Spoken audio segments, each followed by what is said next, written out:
राम जय जय राम। बोलो श्री राम जय जय राम। श्री राम जय जय राम।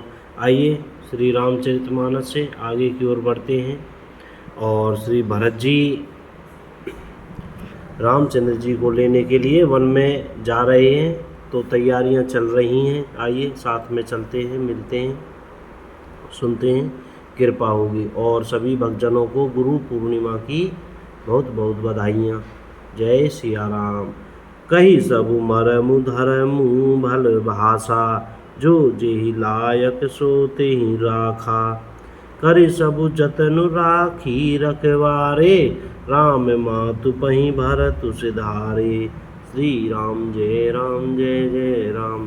भरत जी ने उनको सब भेद समझाकर फिर उत्तम धर्म बतलाया और जो जिस योग्य था उसे उसी काम पर नियुक्त कर दिया।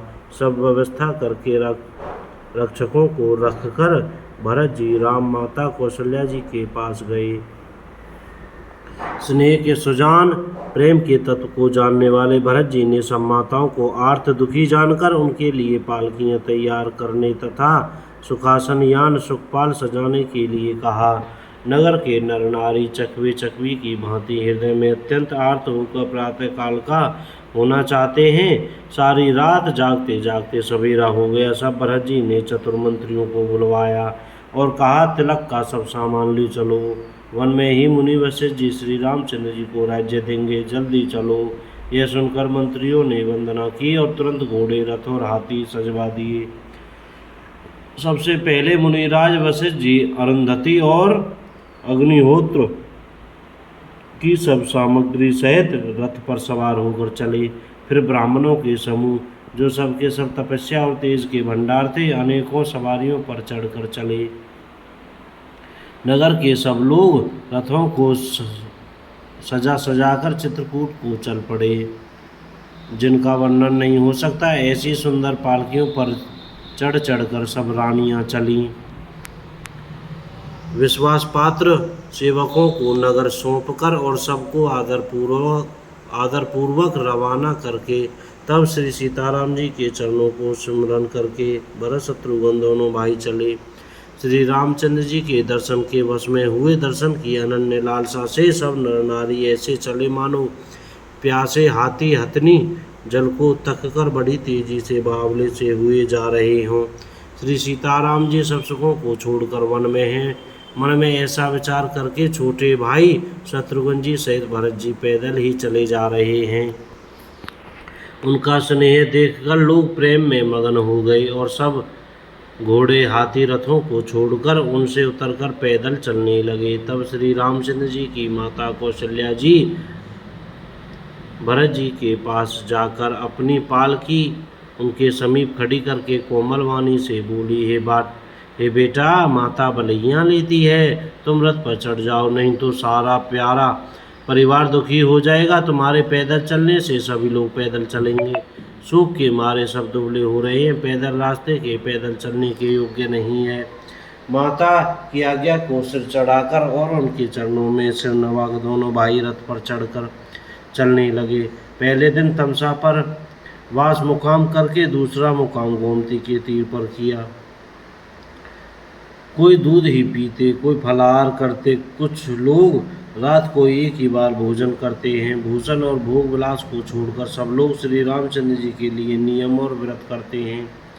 रात भर सई नदी के तीर पर निवास करके सवेरे वहां से चल दिए। सब श्रृंगवेरपुर के समीप जा पहुँचे। निषाद राज ने जब समाचार सुने तो वह दुखी होकर हृदय में विचार करने लगा,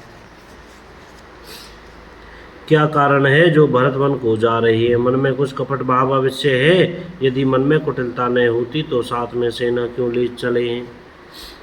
समझते हैं कि छोटे भाई लक्ष्मण जी सहित श्री राम को मारकर सुख से निष्कंटक राज्य करूंगा। भरत ने हृदय में राजनीति को स्थान नहीं दिया, राजनीति का विचार नहीं किया। तब पहले तो कलंक ही लगा था, अब तो जीवन से ही हाथ धोना पड़ेगा। संपूर्ण देवता और दैत्य वीर जुट जाएं तो भी श्री राम जी को रण में जीतने वाला कोई नहीं है।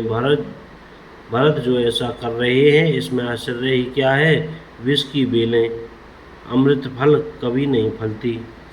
ऐसा विचार कर बूढ़े निषाद राज ने अपनी जाति वालों से कहा कि सब लोग सावधान हो जाओ, नावों को हाथ में कब्जे में कर लो, फिर उन्हें डुबा दो तथा सब घाटों को रोक दो। सुसज्जित होकर घाटों को रोक लो और सब लोग मरने के लिए सजा लो, मरने के साज सजा लो, अर्थात भरत से युद्ध में लड़कर मरने के लिए तैयार हो जाओ। मैं भरत से सामने मैदान में लोहा लूँगा, मुठभेड़ करूँगा, जीते जी उन्हें गंगा पार न उतरने दूंगा। युद्ध में मरण, फिर गंगा जी का तट, श्री राम जी का काम, क्षण भंगुर शरीर, जो चाहे जब नाश हो जाए। भरत श्री राम जी के भाई और राजा, उनके हाथ से मरना, और मैं नीच सेवक बड़े भाग्य से ऐसी मृत्यु मिली है। मैं स्वामी के काम के लिए रण में लड़ाई करूंगा और 14 लोगों को अपने यश से उज्जवल कर दूंगा। श्री रघुनाथ जी के निमित्त प्राण त्याग दूंगा। मेरे तो दोनों ही हाथों में आनंद के लड्डू हैं, अर्थात जीत गया तो राम सेवक का यश प्राप्त करूंगा, मारा गया तो श्री राम जी की नित्य सेवा प्राप्त करूंगा।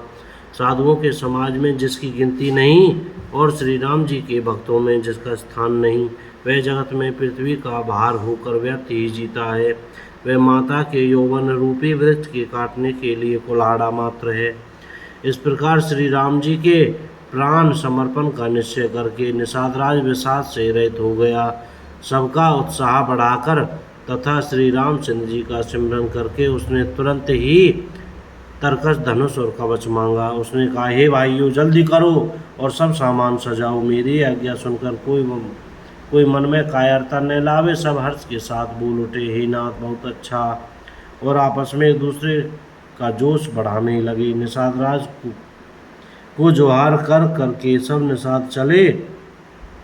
सभी बड़े शूरवीर हैं और संग्राम में लड़ना उन्हें बहुत अच्छा लगता है। श्री रामचंद्र जी के चरण कमलों की जूतियों का स्मरण करके उन्होंने भातियाँ छोटे छोटे तरकस बांधकर धनुइयाँ छोटे छोटे धनुषों पर प्रत्यंचा चढ़ाई। कवच पहनकर सिर पर लोहे का टोप रखते हैं और फरसे भाले तथा बर्छों को सीधा कर रहे हैं, सुधार रहे हैं। कोई तलवार के वार रोकने में अत्यंत ही कुशल है। वे ऐसे उमंग में भरे हैं मानो धरती छोड़कर आकाश में कूद उछल रहे हों। बोल सियावर रामचंद्र की जय। को गलती हो गई हो तो क्षमा करें। जय सिया राम। गुरु पूर्णिमा की बहुत बहुत बधाइयाँ।